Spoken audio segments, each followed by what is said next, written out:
Viewpoint with Giles Brown. And we go live. We've got him on the line. Delighted to say that joined on the line from Tel Aviv by Benjamin Anthony. Benjamin is, of course, the man behind the Miriam Institute. Benjamin, good morning to you. Thanks for having me. The pleasure is indeed all mine. Explain, please, to our listeners a little bit about your background, because obviously you have a particular take on what's happening at the moment between Israel and Hamas. Sure. So just very briefly, I'm born and raised in the UK, did my undergraduate and graduate degrees there, moved to the state of Israel. I joined as a combat soldier and served in the Israel Defense Forces in the Second Lebanon War of 2006. Operation Pillar of Defense in 2012 and Operation Protective Edge in 2014, and took reserve duty until 2019. And I am the founder of the Miriam Institute, which is a forum for Israel-focused dialogue, discussion, and debate. Brings together an array of political and policy viewpoints to determine the best ways forward for Israel's future. Right, on this morning's show, and we've been live for about 40 minutes, 35 minutes, and it's been lively, to put it mildly, Benjamin. I've had people calling in this morning, and we are Viewpoint. We will take a wide range of viewpoints throughout Spain. People saying that, some people have been saying that, Israel should not exist, is that basically Netanyahu is carrying out a genocide against his people. Some person saying that, the Jews should have been given land in Germany. Others saying there were no babies killed in the Hamas raids, etc., and basically saying that Israel is committing a war crime. On the other hand, other people are saying, well, Palestine, was a British invention anyway, and they are very much on the side of the actions Israel is taking. You're there on the ground. You're in Tel Aviv at the moment. We're seeing repercussions from this, which is having an effect on the global situation. To put it mildly, what's your take at the moment, please? Sure. So first of all, I have absolutely no interest in addressing myself to the horrific list of false accusations and false assertions that you just rattled off there on the side that opposes the actions of the Israel Defense Forces and the State of Israel. I have no interest in establishing right now the legitimacy of the States of Israel, because the States of Israel exist. I have no interest in refuting the call of people who would voice it that the Jewish people should be somewhere in Germany, because Germany, I remind you, was the land from whose government came forth a sustained effort to eliminate the Jewish people, and they managed to eliminate 6 million of it. And I have no interest in addressing myself to people who deny that babies were killed, because the captain of the unit to which I used to belong for the last 3 weeks has been overseeing the rescuing and picking up and collecting of body parts of the victims who were massacred on October the 7th as a result of the worst atrocity launched against the Jewish people since the events of the Holocaust. And among those body parts and remnants that he's collected have been the heads of children and babies. So I've really no interest in addressing myself to those people. I'm comfortable with the fact that everything that the State of Israel has attested to is true and is accurate, is tragic, and it's appalling that people would draw it into question. But whether they question it or not, I can assure you the Israel Defense Forces will respond, is responding with very, very forceful measures indeed, always within the realms of international law and the laws of armed conflict, and I have absolute faith in their ability to undertake their mission. So what do we say then to those who think that Netanyahu or the Israeli Defense Force, I'm not saying that this should be are going too far. Where does the IDF going through at the moment? When does it become mission creep? When do we get in a situation where you are basically creating more recruits for Hamas? And does the media have a responsibility here to report accurately and without influence in terms of what we are seeing? Because you could argue the whole media shift now seems to be on the humanitarian crisis in Gaza. I've heard people saying, well, how can it be a war if Hamas doesn't have an air force, a navy, and soldiers in uniform? Yeah, so first of all, there's no humanitarian crisis taking place in the Gaza Strip. There is a sustained military campaign against Hamas that is taking place, primarily to this point from the air, that is now going to be added to and is being added to by way of a ground incursion. And the numbers are quite straightforward. There are about 200,000 to 300,000 civilians inside the northern Gaza Strip who have remained there, despite the calls of the Israeli Defense Forces and the Israeli government for them to move southward, specifically south of Wadi Gaza, and that there in the southern part of the Gaza Strip, they will be safe. And their movement south is facilitated and ensured by a humanitarian corridor set up by the Israel Defense Forces, which is basically standard fare for our broader operations inside the Gaza Strip. Many people have moved south. Those who have not moved south have declined to do so, or they have been prevented from doing so by way of Hamas, which cynically keeps them penned into the areas in which the IDF has warned it is going to be operating most intensely in order to uproot and destroy the leadership, the terrorist leadership of Hamas and its terrorist fighters and its terror infrastructure. And it's a very interesting contrast here, because in the state of Israel, we have quite a similar number to those who've remained in the northern Gaza Strip who have been displaced from their homes here in Israel. We've had about 200,000 civilians of the state of Israel displaced from our northern towns and cities and our southern towns and cities because of the hostilities we face. But unlike Hamas, our government has facilitated that evacuation. They've moved our civilians to keep them out of harm's way into central Israel, placing them in hotels and state-run hospitality institutes and hotels, and also building tent cities for them. So the difference is really very, very clear. The Israeli government protects its civilians.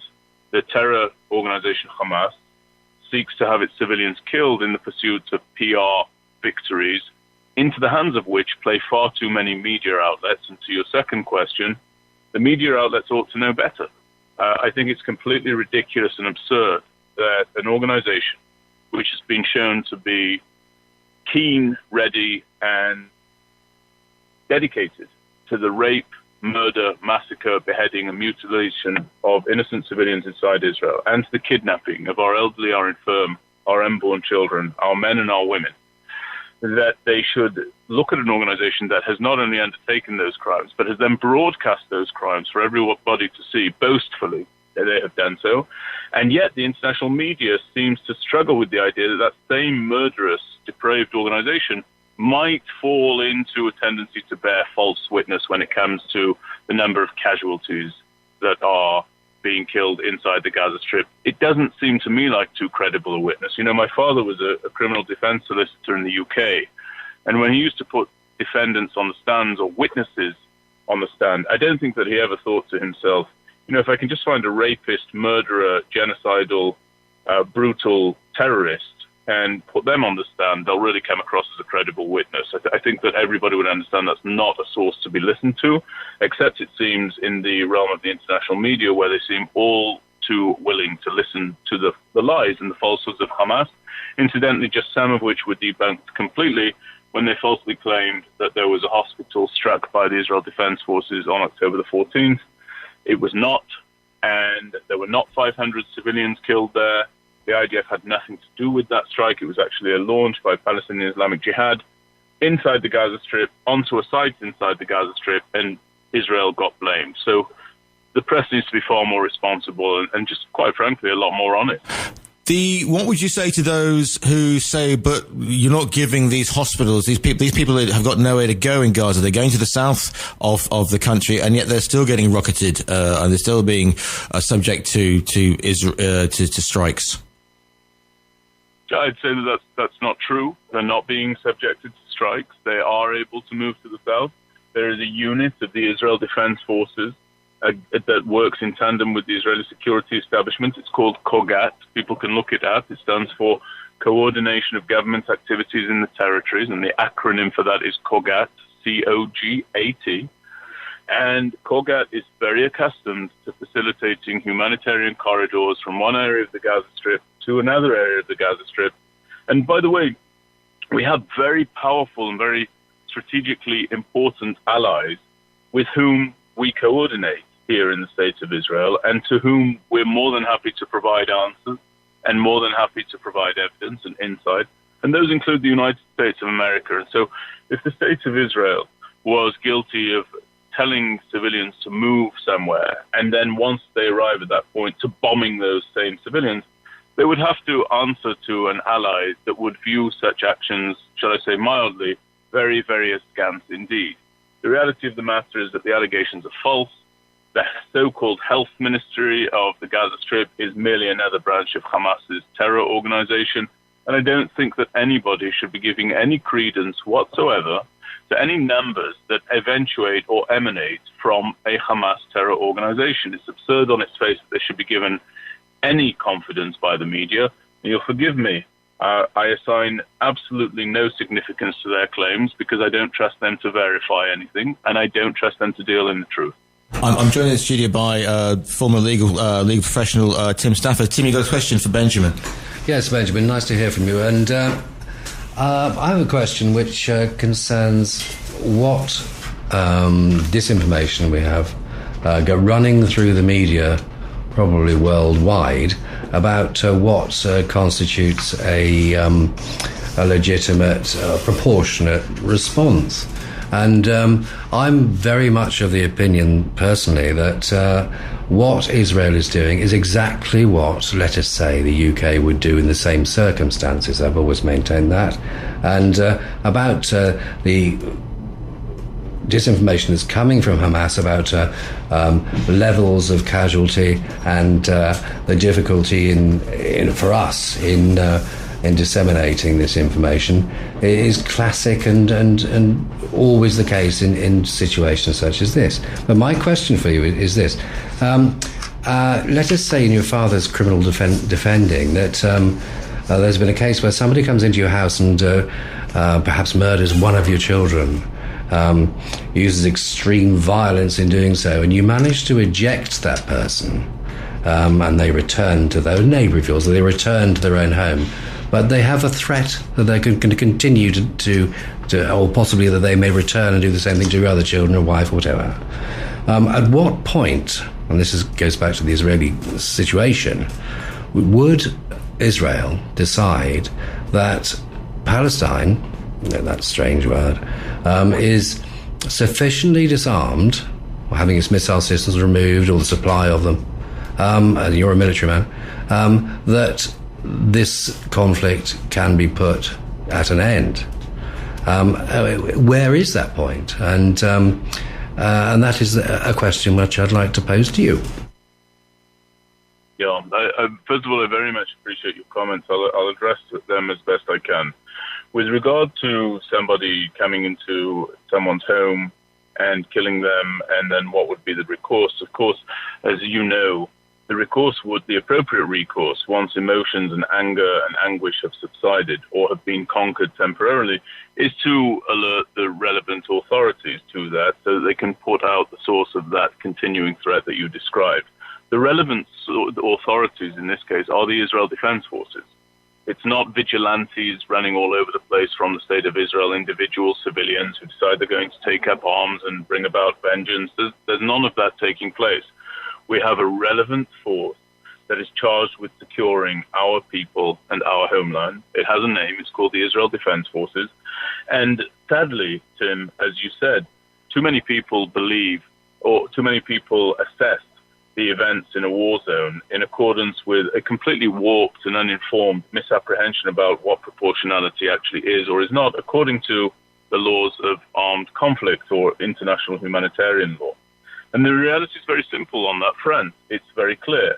It's that a target is deemed proportionate in the context of the overall aims and the gaining and achieving of those overall aims proportionate to that target. So, for example, if hitting a Hamas stronghold is going to bring Israel significantly closer to achieving its war aims, which is the toppling of Hamas, then that target is deemed a legitimate target. If it does not bring about that outcome or advance the target, it is deemed disproportionate.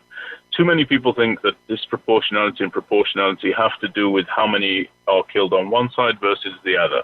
And to your point, there's no finer example of the fact that Israel is acting in a manner that is absolutely in line with customary law on this point. because if one compares, for example, the number of casualties, civilian casualties that the Nazis brought about during World War II against the Allied countries, you will see that it is significantly lower than the number of civilian casualties that the Allies brought about against the Axis parties. But that doesn't render the Allies' actions as disproportionate, much less illegitimate. And so we can see very, very clearly that the State of Israel is acting very much in line with customary law when it comes to the law of armed conflict, and will continue to do so. And in fact, I know from having facilitated these briefings for relevant parties in the United States of America, the barometer according to which the Israel Defense Forces acts in a legal sense is oftentimes seen as too high by our peer militaries to be emulated in times of hot war. In actual fact, the moral threshold by which the IDF acts is significantly higher than is the legal threshold, but it's the moral threshold that we usually defer and that we usually adhere to. In terms of how long this is going to take place and when the goals will be realized, I don't know the answer to that question. I can tell you, though, that there is a very clear dual set of goals that has been stated and reiterated. Now, it took time for these goals to come forward and to be consolidated, but let me tell you what they are. The first one is the complete toppling and dismantling and removal of Hamas inside the Gaza Strip. The second one is the return of our hostages home. There are over 230 hostages being held cynically for ransom inside the Gaza Strip by Hamas. Where this becomes very, very challenging, but very interesting as well, is that the security establishment, the war cabinet, and the prime minister have made it very clear that they believe that the ratcheting up of military pressure, including a ground incursion, is the best way to release our captives, our hostages, from the clutches of Hamas. That's what they believe is the correct way, not negotiations, not holding a ceasefire, not acceding to the demands of this terror organization, but rather letting Hamas know that wherever they are, whether it be inside the Gaza Strip, as was the original stated goal of this war, or, incidentally, in what's a more recent statement, reaching their political leadership, including in countries such as Qatar, the Israel Defense Forces believes that by ratcheting up the military pressure against those targets, it is more likely that our hostages will be released, not less likely. So it's a very real quandary in which we find ourselves, and we find ourselves in that quandary because of the depravity of Hamas, because they have kidnapped more than 230 individuals, our men, women, children, elderly and infirm, and our soldiers. No country has ever faced a challenge like this before, including the State of Israel, which has had its own experience with hostage-taking of our civilians, as you know. But we'll have to rise to it, and I believe that we stand ready to do that. Just got one more, because I know you're busy, Benjamin. I got Rex Leyland in the studio as well. He just wants to ask you a quick question, and then we will let you get on with your day. Rex. Good morning, Ben. It's a pleasure to hear, for a change, an accurate report emanating from Israel, rather than something that might be distorted. I'm talking about distortion. Before I left to come to the studio this morning, my wife was looking at her phone and I was dashing, not wishing to be late. And she said she read something that Turkey might be coming or getting involved. What is the latest on that, or is it just a rumor? I think she read it on her phone from one of the major English newspapers. Are you aware of this? So I can't, first of all, thank you for your kind words. I cannot be responsive to that, not having seen the specific news item that your wife saw. But I can tell you that Erdogan of Turkey is a highly problematic individual. As you know, diplomatic ties, military ties, strategic ties between Turkey and Israel were at an all-time high until the events of the Mavi Marmara. They then deteriorated. They deteriorated a little bit prior to that, actually, when Erdogan stormed off the stage at Davos in a tirade that he launched against then President of the State of Israel, Shimon Peres, against our actions inside the Gaza Strip during Operation Protective Edge in 2014. And since then, the relationship has deteriorated significantly and rapidly. Now, Erdogan has sought to rehabilitate that relationship of late, surprisingly so, but he's done so because of interests which include a pipeline of natural gas that he wants to see run through Turkey towards Europe, Israel now being an exporter of natural gas, and also the significant tourism that takes place to the value of about 4 billion per year of Israeli tourists going into Turkey, and the rise in Israel's stock in the region as a consequence of the mooted, though apparently frozen, normalization agreement between Israel and Saudi Arabia. And it did not seem to be in the interest of Turkey, therefore, for Erdogan to continue this belligerent stance that he took towards Israel. And he sought to thaw that out, and we saw that play out by a sideline conversation between Erdogan and Prime Minister Netanyahu, incidentally the first time they'd ever met face-to-face, amazingly, believe it or not, in the United Nations this past September. So we've seen him work to that, but of course there's another problem here. Erdogan seems to be a double-dyed, unmasked anti-Semite and Jew-hater. Yes, Ben, of course the other prevailing aspect would be the relationship with NATO. If Turkey were to get involved, what would their relationship be with the rest of the NATO members? Absolutely, and just to come back to this with regard to the state of Israel, the reality is that Erdogan seems to be an anti-Semite who, in spite of himself, cannot prevent that aspect of his character from coming to the fore. And here he stands now saying that Hamas, who I remind everyone, again, as I said earlier, has just carried out, filmed and promoted the most horrific attack against the Jewish people since the Holocaust, that they're not, according to Erdogan, a terror organization, that they are freedom fighters. And he's even accused the state of Israel of propping up the PKK, despite the fact that the PKK is listed and recognized by the State of Israel as a terror organization. So Erdogan is an extremely problematic individual, and I think that the State of Israel will be hard-pressed, quite frankly, to allow the relations to thaw at this stage. We'll see where he goes. But I must say one thing about it. He's not our priority at the moment. He simply is not our priority. Our priority is winning this war. Benjamin, I know that you're busy. Thank you for joining us today. Just tell us, if people want to go to the Institute, where can they find you online? Sure. Thank you very much again for having me. I'd be happy to come back. And anybody who wants to follow our work, to invest in our work, and to learn about our partnership with the United States military and the United States military academies, they can do so at www.miriaminstitute.org. And Miriam is spelled with a Y in the middle, so it's MIRYAM. So www.miriaminstitute.org. And we're also available at WhatsApp and all of the social media handles and so forth. So that's where people can follow us. I hope that they will. And thank you for having me, and I look forward to appearing on your show again in the future. Thank you, Ben. Yeah, thank you very much indeed, Ben. Benjamin Anthony there in Tel Aviv from the Miriam Institute. This is Talk Radio Europe.